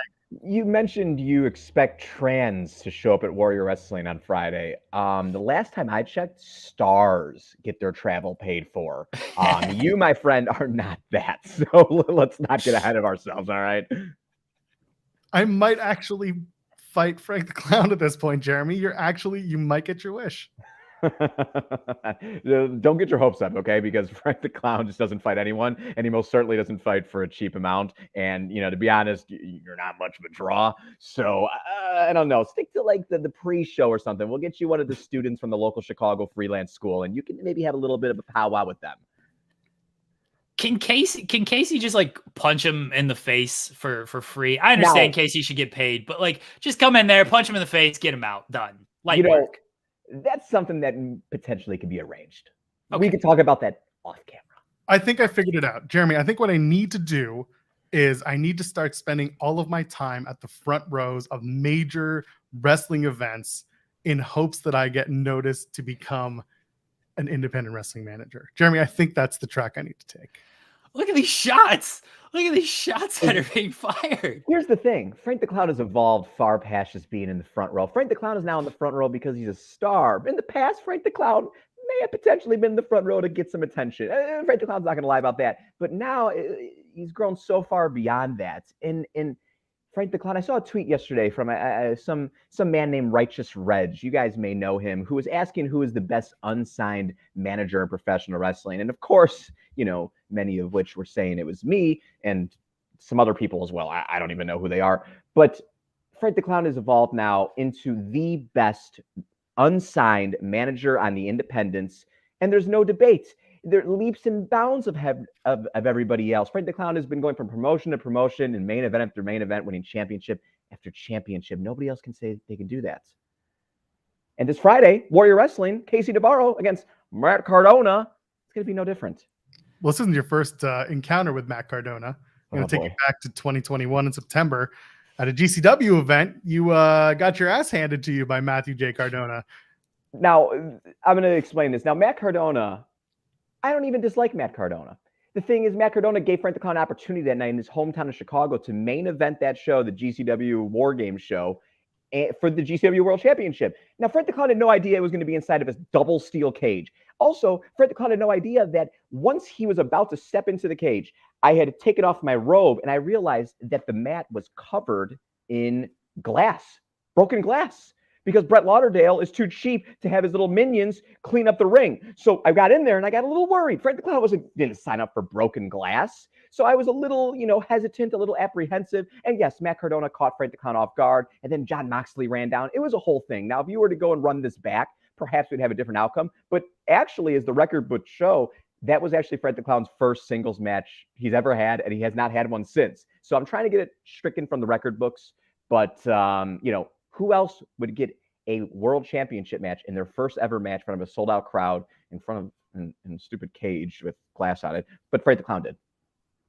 Logan Paul couldn't do that. Logan Paul talks all this big game. He had to win matches beforehand. Frank the Clown just got it right off the bat. That's it. That's what happens. That's what happens. Yeah. But Frank the Clown has not forgiven Matt Cardona for that. He did embarrass Frank the Clown, and now Frank the Clown is going to have to give KC Navarro an opportunity. And KC is the blessed.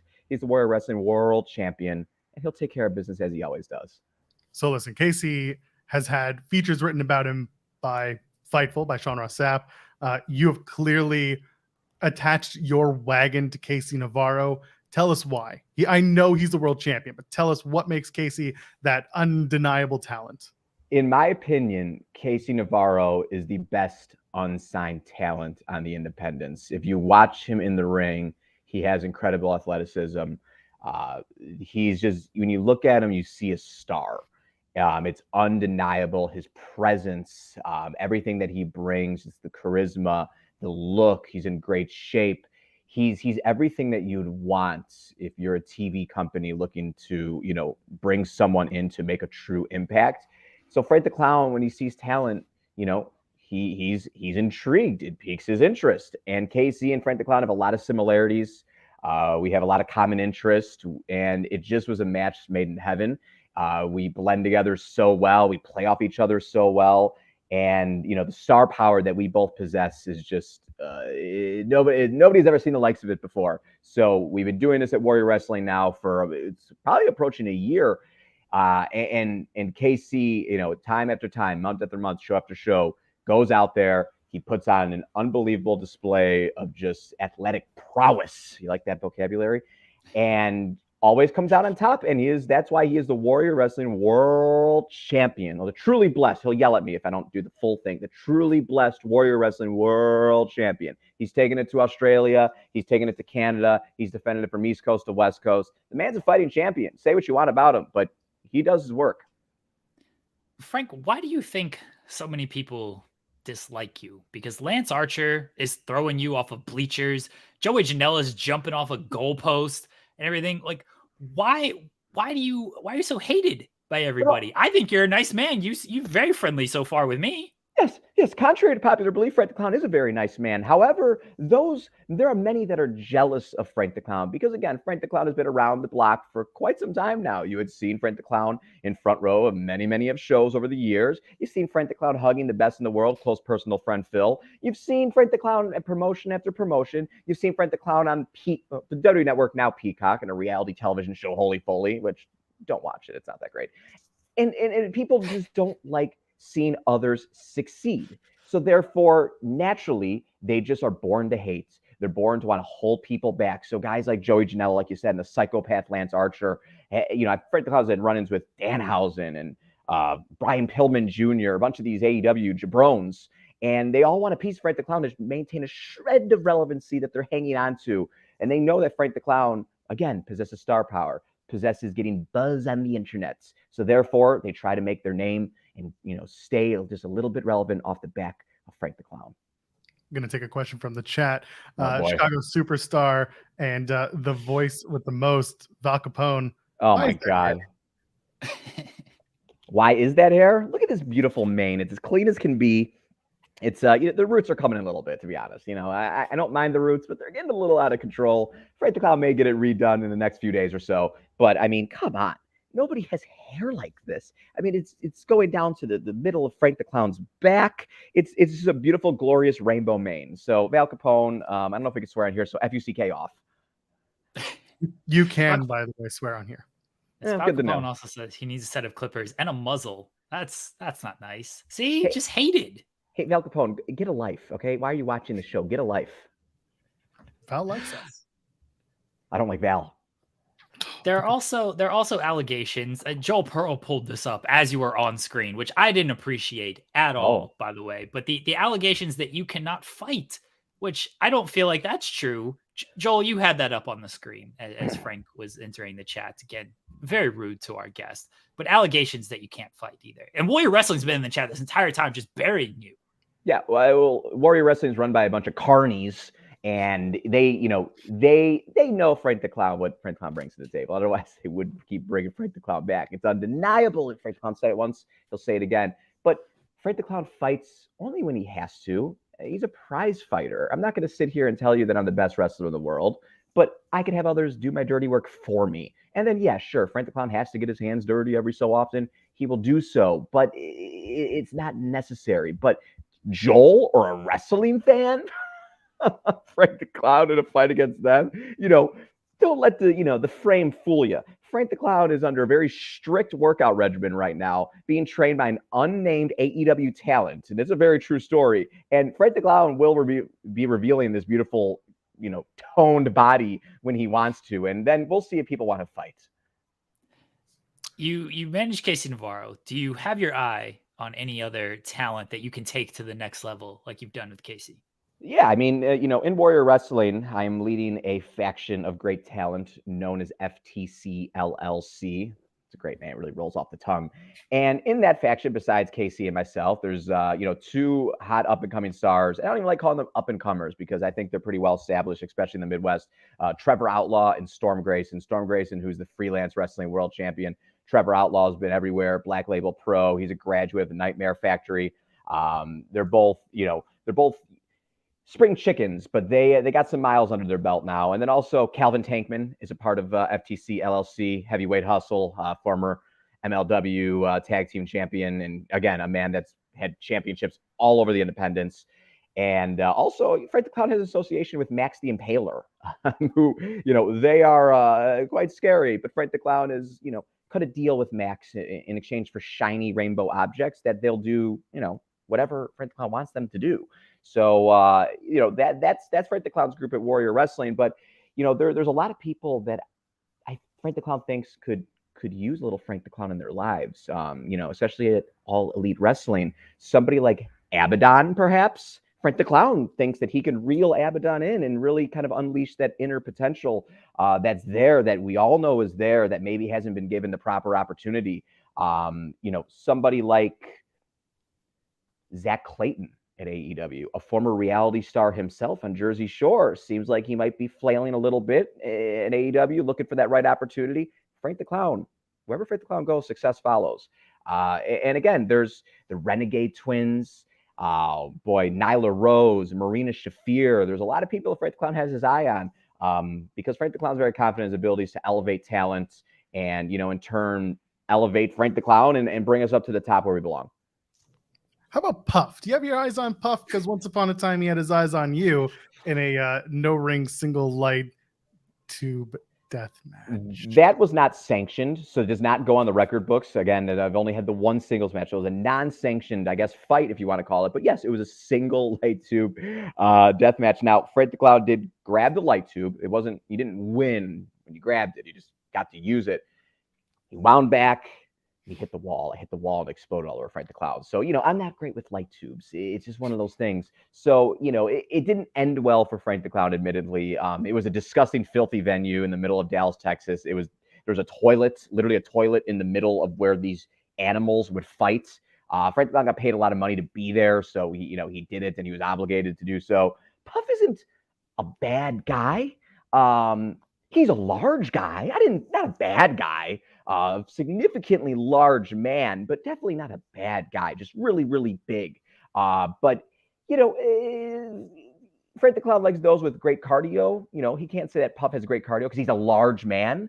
But you will not be seeing Frank the Clown in a single light tube death match again anytime soon. That's for sure. I figured if your cardio is so big and so good, you wouldn't be making entrances with helicopters like you did in 2021. Well, why walk to the ring when you could fly to the ring in the helicopter, Joel? Well, good cardio means that you can show that off a little bit on your way to the ring. Well, the helicopter didn't land in the ring. It landed in the end zone of the football field, and Frank the Clown did then walk to the ring, walked back to the helicopter, and then left. So he did get his steps in. Maybe not as many steps of the day as he normally does, but he did get his steps in. But that's the thing. Who else has done that? Especially on the independents. Nobody. We've seen Charlotte Flair do it in a pre-tape. We've seen Mandy Rose do it in a pre-tape. Frank the Clown did it live, landed on the football field at Warrior Wrestling. The Friday Night Lights show, which again is coming this Friday. It'll be out on the football field there in Chicago Heights. If we're being honest, Frank the Clown's not sure if he could top the helicopter again. but I definitely have some things up my sleeve that I think will make for a great presentation, a great entrance. We're going to use the football field and the outdoor setting to our advantage with KC. And we're going to make sure it's a spectacle. At Warrior Wrestling, Frank the Clown is Mr. Warrior Wrestling. And this is the 30th show of Warrior Wrestling. It's been around for now the better part of 5 years. And Frank the Clown's been on more Warrior Wrestling shows than anybody else. So, we got to go out with a bang here. And, we're the main events for the Warrior Wrestling, KC, the truly blessed Warrior Wrestling World Championship. And Matt Cardona is walking into our turf. It's not Frank the Clown's backyard. So, the atmosphere and the arena, it's our turf. It's our home. So he doesn't know what he's in for. More allegations here in the chat from Val. Pinned you in a freelance ring. Called you a crown. I mean, she must have misspelled clown. She doesn't know how to spell. She's a stupid woman. And she made me tap. Frank the Clown has no memory of this. Sounds about right. My last question for you, Frank. Do you have any favorite carnival games? Definitely not bozo buckets or the one where you hit, you throw the ball at the clown's faces. Frank the Clown doesn't like that. I kind of like, the skee ball count. Frank the Clown's actually great at skee ball. Skee ball's a great one. I really excel at all the unusual sports. Ping pong, a great tennis player. I'm a very, very good golfer. And I'm also, a wonderful skee ball player. I believe I could take anybody in the game of skee ball, no matter what arcade, carnival, wherever it may be. Frank the Clown will ski that ball right into the hole. My last couple of questions. Sorry. You okay, Joel? No, last thing I want to think about is Frank the Clown and anything whole. All right. You've been in Warrior Wrestling for a long time. You said it yourself. Let's go back. You had a tag match. You faced RJ City and David Arquette once upon a time. What a train wreck. Talk to me about it. Got to talk about the train wreck. Let's hear it. Yeah, so that was Frank the Clown's first ever professional wrestling match. That was in 2018. It was actually the same weekend as All In, and it was the largest crowd of Warrior Wrestling history. Rey Mysterio was on that show. The card, if you go back and look at it, it's pretty insane. But it was Frank the Clown and James Ellsworth versus David Arquette and RJ City. So if you had watched the documentary, You Cannot Kill David Arquette, David told this whole story of coming back to wrestling to kind of earn the respect and, kind of redeem himself from him ruining the wrestling business 20 years prior by winning the World Heavyweight Championship in WCW. Unfortunately, Frank the Clown, he did some training, but he wasn't maybe fully ready for this, this bout.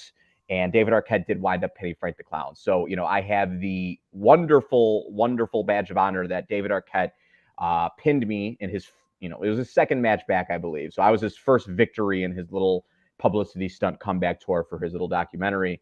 The match was in, layman's terms, again, a train wreck. Frank the Clown had much more, he had many more maneuvers that he was ready to break out, but just didn't get the opportunity. And really, I blame James Ellsworth for the victory. Let's be honest. We don't see much of James Ellsworth anymore. There's a reason why. So, it was a great night. But it didn't end well for us, but it was a learning experience, and that's all that really counts. But Frank the Clown's not forgiving David Arquette, but RJ City, not a bad guy. No heat there. He's Canadian though. That's true, I guess. Never mind. He's mediocre then. Friday Night Lights, Warrior Wrestling. It's this Friday. World Champion KC Navarro will be brought to the ring by Frank the Clown. He's going to take on Matt Cardona. Elsewhere on the card, you're going to see Sky Blue, Warhorse, Konosuke Takeshita, a whole group of people. Go check out Warrior Wrestling anywhere. My last question, my last comment, my last concern, Frank the Clown. I need you to say two nice things about Warrior Wrestling. Oh my God.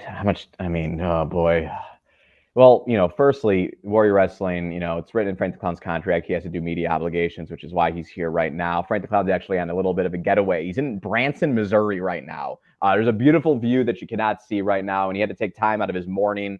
He has to go outside on the patio because his girlfriend's sleeping still, which she's definitely not sleeping because Frank the Clown's loud. So she's probably very upset and in a bad mood, and that's the last thing we want to see. But two nice things about Warrior Wrestling. Well, the carnies that run Warrior Wrestling, they do often give Frank the Clown a microphone. Maybe Frank the Clown rips it away from them or forces them or doesn't ask for permission. He rather asks for forgiveness, but he doesn't even do that.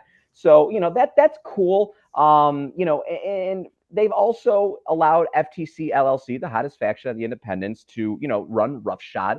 And Frank the Clown will go ahead and handpick some of these matches for his clients so they can kind of climb the ladder and move up those rungs to get to the top of Warrior Wrestling and to the top of professional wrestling in general. So, one of the best things about Warrior Wrestling is when I leave Warrior Wrestling, I get paid. So that's one of the big highlights of it for me. And, I really only do merch and meet and greets at Warrior Wrestling because, again, it's written into the stupid contract. But Frank the Clown makes a lot of money there. The marks are just ready. They're just like, oh my God, let's buy a micro brawler, let's buy a T-shirt, and it's amazing. But it's very, I do it for like an hour at best. So really, it's just the money and the money. So the carnies that run it, no good. They're just egotistical, power hungry maniacs. So Frank the Clown is not that, in case you haven't heard. I think that was two nice things. They give him a mic and they pay him. That's really all nice Frank the Clown wants at this point in his life. A microphone and money, both equal power. In the hands of Frank the Clown, they mean more than anything else. Those were nice things that benefit Frank. Those aren't nice things about Warrior Wrestling. They're still nice things. What benefits Frank the Clown also benefits Warrior Wrestling. Benefit yourself and plug your stuff, Frank. Frank the Clown, you can find him at Frank the Clown _ on Twitter and Instagram. He posts wonderful things on there. In case you haven't forgot, Frank the Clown, Frank the Clown is the best manager on the independents. For those little indie bums that, don't have that buzz right now and you feel like you need someone to lead you to the promised land, you could DM Frank the Clown. He may or may not answer, probably not. But if he catches eye, perhaps Frank the Clown and you could work out a deal. And again, Warrior Wrestling 30, Friday Night Lights. It's live on YouTube this Friday. We're not on some shitty streaming service that nobody's watching. We're going to be on YouTube. So there's really no excuse. It's free, 7 o'clock Central Time, 8 o'clock Eastern. It's going to be a great night of wrestling. You named a couple of the wonderful talent that are going to be there. But most importantly, the main event of the show is Matt Cardona, the indie god. Ooh, he loves his action figures.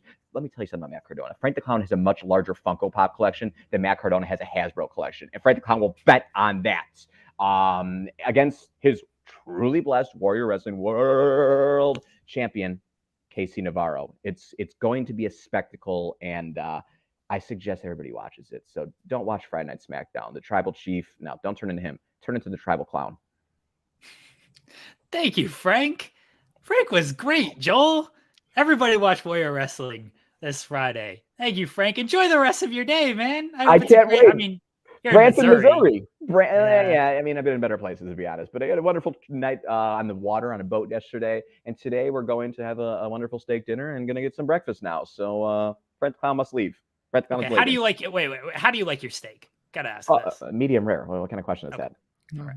Jesus Like, Christ. I'm going to say well done. Yeah. You out of your mind? No, absolutely Oh, not. I get No. Is Joel coming to Warrior Wrestling? Are you guys coming? Because you said he was going to fight. Is anybody from Fightful going to be there? Maybe a show in the future. Maybe a show in the future. We will be there, and you can punch Joel Pearl in the face. I'll hold you to that. Email. All You right. got my email. Okay. Email my assistant. Okay. All right. Thank you, Frank. I'm sure we will. Goodbye, Marks. Frank was great, Joel. What a nice man. Might have to beat up Frank the Clown.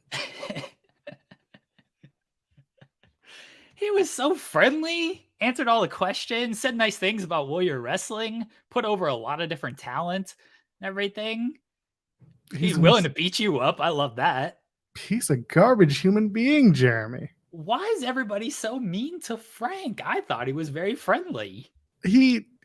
First of all, the misogyny on this guy. My God.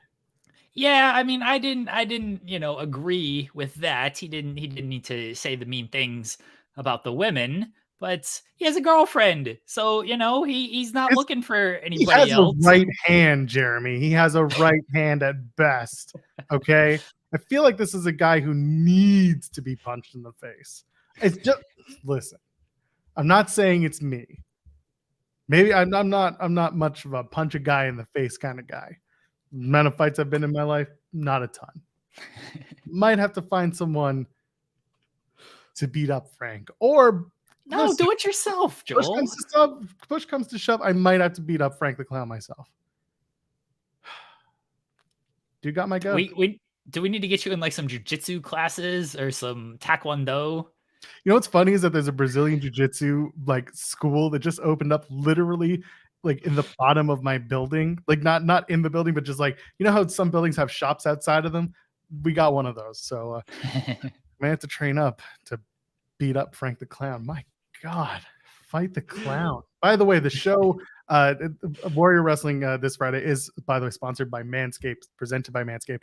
It's on YouTube, so go check that out, Warrior Wrestling. I wanted to get that out there, get the plugs out there. And it's a free show, so go check it out. Why not, right? Hopefully Matt Cardona will punch Frank the Clown. I can't believe I'm rooting for Matt Cardona. Yeah, that's how you know Frank is a great guy, because he's against Matt Cardona. Matt Cardona's the worst, the absolute worst. I've got Val saying I'm your guy to beat up Frank. Let's chat. Who knows? We'll have coverage of Warrior Wrestling on Fightful this Friday as well. Since it's on YouTube, we'll even be able to post the stream and everything so everybody can watch it live on YouTube. And then if you go and you happen to click on Fightful, you'll be able to see the stream and the results from the show as well. Thank you to Warrior Wrestling for setting that all up and staying active in the chat throughout. That was fantastic. Yes. Dropping. Thank you to Warrior Wrestling, but no thank you to Warrior Wrestling for sending Frank the Clown. Nah, he was great. I didn't know what to expect, but we want to do that kind of stuff. We want Chelsea Green as Karen on here. So Yes. that was our can we demo reel that, send that over to the E and be like, look, this is what we can do for you guys. Send it to Mick.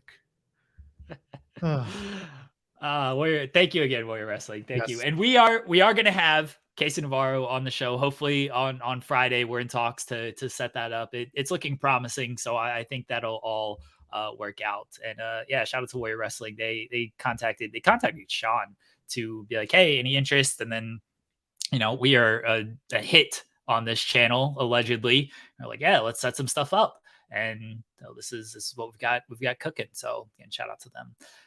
Yep. Joel. Good stuff. What's next on your notes that you allegedly take for this show? Nothing. We're done. Good night. So I watched Raw on Monday. Why? Because I do that. I had to come back to the third hour, of course. Damian Priest eats another L. Yeah. I'm getting dangerously close to believing Damian Priest is going to win Money in the Bank. And I'm also getting dangerously close to believing that Dominic Mysterio is going to beat Cody Rhodes. Oh boy. There's someone that no one's talking about in this whole shenanigan. Rhea? No, the other big hulking human being going after Cody Rhodes. Oh, Brock. No one's talking about Brock. I think Brock would like to be in jolly old England. Feel like he would love to have some tea and crumpets, and he'd probably like to show up to beat up Mr. Rhodes. And Dominic getting the pin and holding that over Cody Rhodes and the rest of the fans is just so obnoxious. It works. I mean, it does. I don't know. What does that do? What does that do with? Well, it sets up the SummerSlam match because Cody is so embarrassed by this that he's going to be incensed and go after Brock and challenge him to, I don't know. Remember, we were talking about it's going to be a big thing, that Texas bull rope match, because his daddy was the last one to have one in WWE in 2007. So he would call upon that to end this feud with Brock. That's where I'm at. Yeah, I mean, that makes sense. Why can't he just attack him after the match? Like not as fun. It's not as fun. It doesn't do anything for Dominic to get beaten because, he's a little Teflon in terms of the next night. People will scream, you got pinned or you tapped out. If Cody tapped him out, that would be fantastic. The next night on Raw, people just screaming, you tapped out while he's getting booed out the ring. But imagine he's trying to cut a promo. He won the match. People just raining boos down. Adversity, Joel. This is part of the adversity. You lost to Cody Rhodes lost to Dominic Mysterio. That's adversity. That's an extra layer of just pissed offness. This isn't adversity. Losing wrestling matches is not adversity. Not at all. Cancer is adversity. The torn pectoral was actual adversity. You lost a wrestling match. Okay, it's not. People lose all the time. Basketball players lose basketball games. This is not, we got to go through the adversity of losing and then we can reach our heights. No, coming back from a season-long injury, that's actually adversity on something. You lost. No one stays undefeated forever. It's not adversity. I'm sick of that. I'm sick of downplaying what actual adversity is. It's dumb. It's so dumb. Yeah, and I agree. I really do. This isn't adversity in this case. It is adding a layer to a story and giving an edge to a character that was literally petting his dog and being nice to the reporter this past week. By the way, that Pharaoh debut, huge numbers for WWE. Good for them. And they bring Pharaoh on every show. They do. Now they have to have Pharaoh everywhere. Pharaoh is going to be on that big double-decker bus that not Matt McCarthy, that Alex McCarthy was talking about on Monday's show for the big BT Sports interview thing. It'd be great, honestly, if they interviewed Pharaoh. Yes. Pharaoh, how was your WWE Raw debut? Rough. Oh, my God. Oh, my God. Was it the catering? Was it the mistreatment? Did Vince change your lines at the last minute? What are we doing here? Anything else happen on Raw? Worth talking about? They did the Women's Summit. Trish Stratus made it. Hashtag thank you, Trish. Okay. Becky grabbed the briefcase. Are we still running the whole, if you grab the briefcase, the visual is gone and you cannot win? Or does Becky still stand a chance? Do you have another woman that you're thinking of in that match that might win? Big surprise, maybe? What do you think? She's training with Kevin Owens on climbing the ladder. That was a great video that didn't actually make television, which understandable. But that was fantastic. I don't think Becky's going to win. I actually kind of think Trish or Zoe Stark is going to win, and because the cash in for Forever has been with the women's side has been like night of, and I think they're finally going to do a delayed one because they haven't done a delayed one since, I guess technically Asuka was kind of delayed, but she just got handed. Yeah.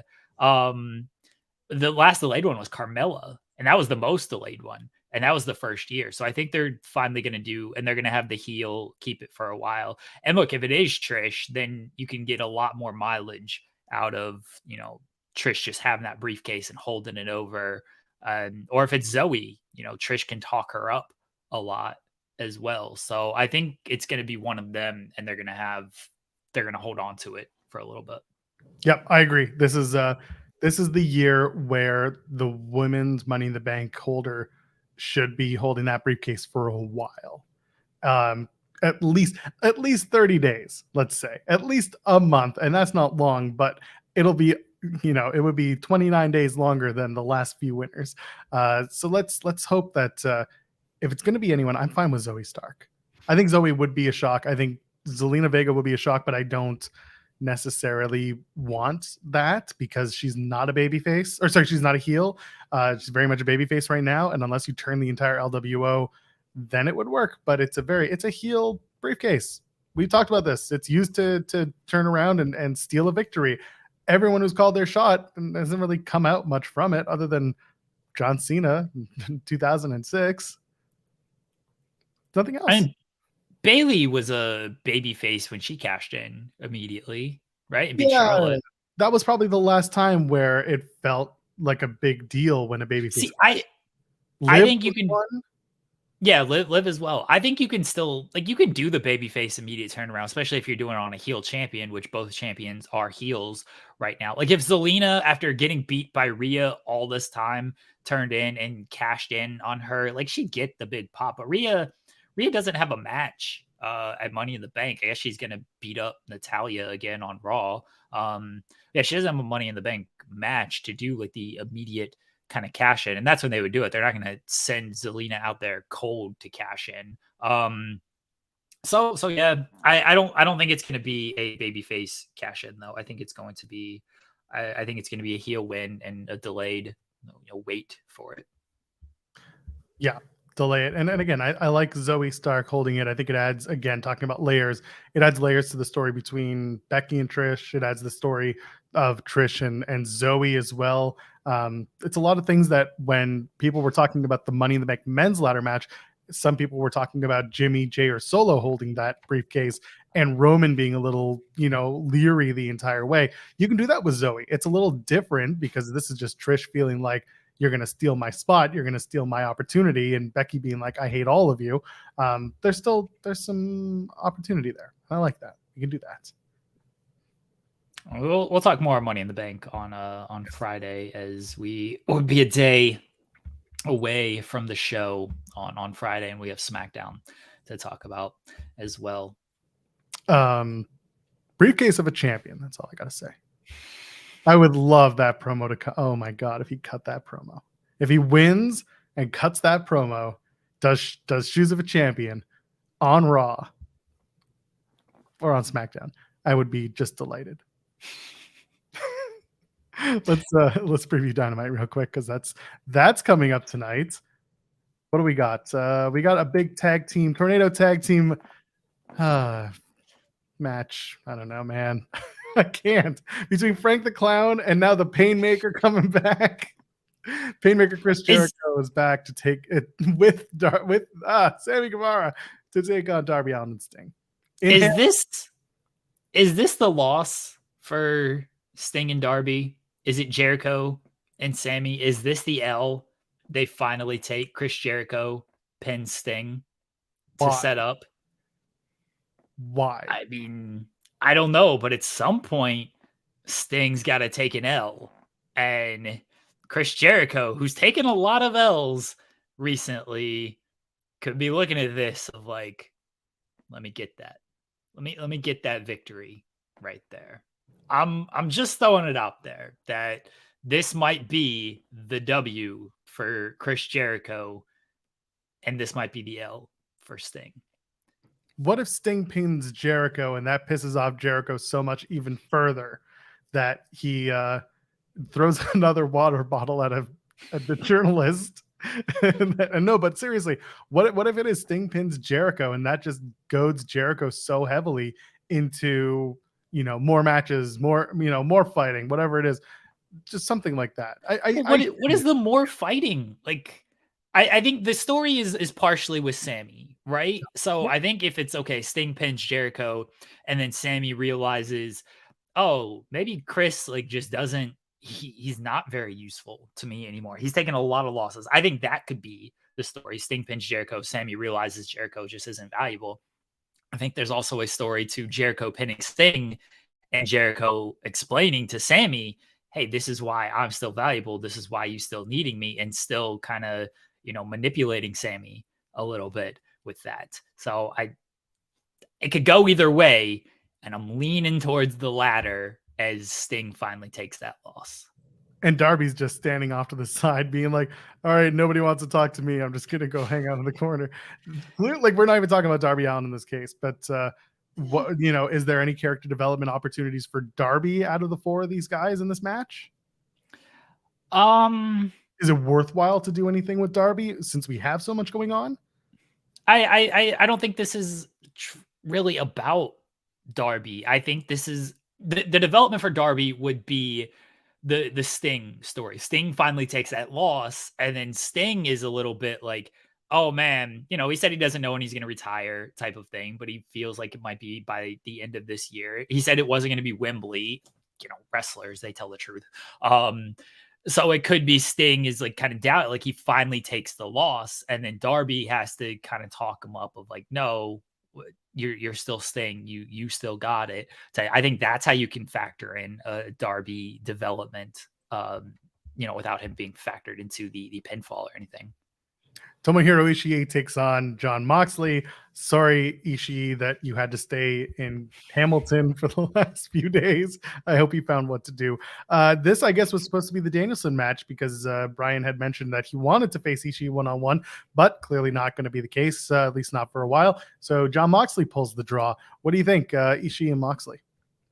It'll be fun. I assume Moxley wins, but it'll be a good match. I do wonder, you mentioned earlier about blood and guts, and seemed like it might be BCC Elite, and now Danielson's injury might change plans there. Omega, his status might change plans. Who knows how that's going to be? Maybe you just take both these guys out of the match and you have a much less greater match if that's what you're going with. But yeah, it seems like just continuation of that. It's a cool match. We'll see where it goes from there. But it just feels like just a fun match, which cool. Yeah, exactly. And then in the Owen Hart tournament first round on the women's side, Dr. Britt Baker DMD takes on Ruby Soho. A lot of people, it's kind of a 50-50 feel. It's could be the Outcast costs Britt, or it could be that Britt beats Ruby. There's a lot on the table here. What do you think with the Owen Hart Foundation opening tournament match? I think Britt wins. Who's on the other side of the bracket? It's is it Anna? Athena and Willow. Or are you talking on their side of the bracket? It's Yeah. Anna and Britt. Or sorry, Anna, Ruby, and Britt. Okay, yeah, because Anna won, right? Yeah. Okay, yeah. Oh no, So Sky, I think Sky Blue won. Sorry, Sky Blue won. Okay, Sky Blue won. Okay. Sorry, my bad. In that case, it might be Ruby, because Sky Blue and Ruby makes more sense than Britt and Sky Blue. Yeah, I think Ruby ends up winning. I think the Outcasts get involved, and because Jamie's not there to like help Britt or anything. So yeah, I'll go with Ruby. I think it's Britt. I think Okay. Britt's going to the finals. I think it's going to be Britt and Athena in the finals. That's what Okay. Yeah. I'm not mad at that.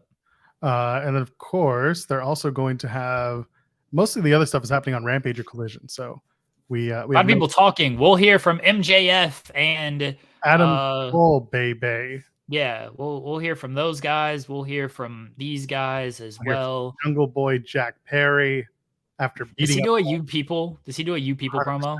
100%. Yeah. And I'm so excited for it. You people made me do this. You people made me turn on Hook. I hope he says to Hook, first rule in pro wrestling, nobody is your best friend. I just want him to do that one little thing. I want Taz to just on the commentary just tear into Jack Perry.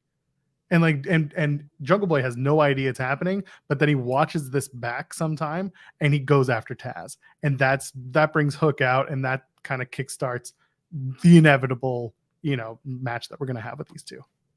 Do you do it for the FTW title though? Yeah, I mean they should. Why not? Yeah, the why not? title's there. Yeah.